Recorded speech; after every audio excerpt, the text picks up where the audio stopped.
12 years ago, we all had our very first modeling job. Our parents posed us strategically on the steps of our front porch, showing off our superhero and princess lunchboxes. Our moms and dads knew it was critical to get this shot before heading off for the first day of kindergarten, as they knew we would be looking back at these pictures thinking about how time flies. Most of us grew up in Clover School District, but some of us attended elementary or middle school somewhere else. We came from different backgrounds, but we share similar memories. Some of those include playing on the playground, chasing our crush at recess, and wearing crazy outfits for Spirit Day. When we were introduced to Clover High School, we were told we were in store for the best 4 years of our lives. As freshmen, our expectations were pretty high as we entered through the doors of the 9th grade academy. We bought overpriced school supplies and planned our first week of school outfits.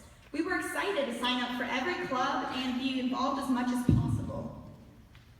Clover High School has provided us with endless opportunities and resources. By resources, I mean MacBooks, but some of our expectations were a little too high. We didn't plan our outfits every day, as we showed up to class in Nike shorts and we brought blankets to school. Sorry about that, Mr. Rude. The dances weren't like the movies, no matter how hard student council tried, and choraleers were not living in a high school musical, even though sometimes they thought they were. Even the people with perfect attendance had their parents sign them out towards the end of the year because they suffered from a minor ailment we like to call senioritis. And yes, these 4 years were amazing, but if you had to hear the cringe-worthy beeps of the fitness gram pacer test anytime during the best years of your lives, then I'm pretty sorry. In all honesty, the best years of your life should be yet to come.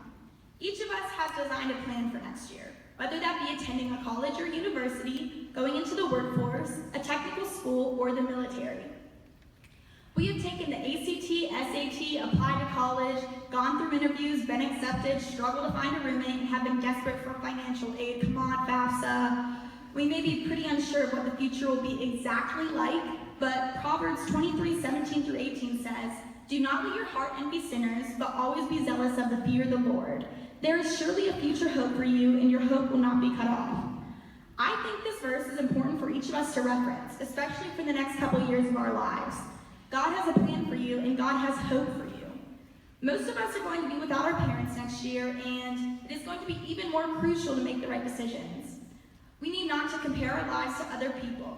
Each of us are going to become successful, and we will be known as prosperous in God's eyes. We need to remember where we came from. We are all graduating with a diploma from Clover High School. This school has equipped us and connected us with our talents and passions, so we can soar as eagles in our individual journeys. We are no longer the cheerleaders, choraleers, lax bros, robotic club members, ROTC cadets, or football players. The class of 2017 has left an unforgettable legacy at CHS. In our time here, athletics and fine arts have taken home state championship titles.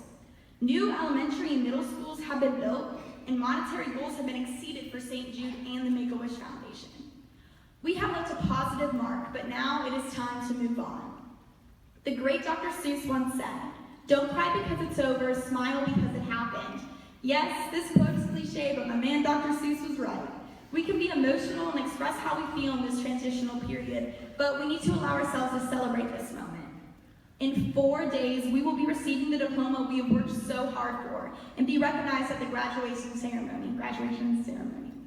We will graduate and pursue different paths and different ambitions. I want you to think back to the dreams you had in middle school. Some were far-fetched, like becoming the President of the United States of America, even though this past year we saw pretty much anybody could do that job. The level of success you thought you could achieve when you were young is still possible. Each of you has a bright future, so promise me you will try your hardest by doing what makes you happy. As we take this time to reflect on our memories, we must also take the time to thank everyone who has had an impact on our lives for the past 18 years. We must thank our family, teachers, administrators, friends, and community for all they have done to shape us into the young adults we are. Finally, I would like to take a moment to thank the student body for allowing me to be their president. The experience I had this past year helped me develop into a stronger leader and person. I am so proud of every club, class, and experience I had because of CHS. I am thankful to have gone to such a wonderful high school, and it was my pleasure to serve Clover High School this year to the best of my ability. Thank you, Blue Eagle Nation, and congratulations, class of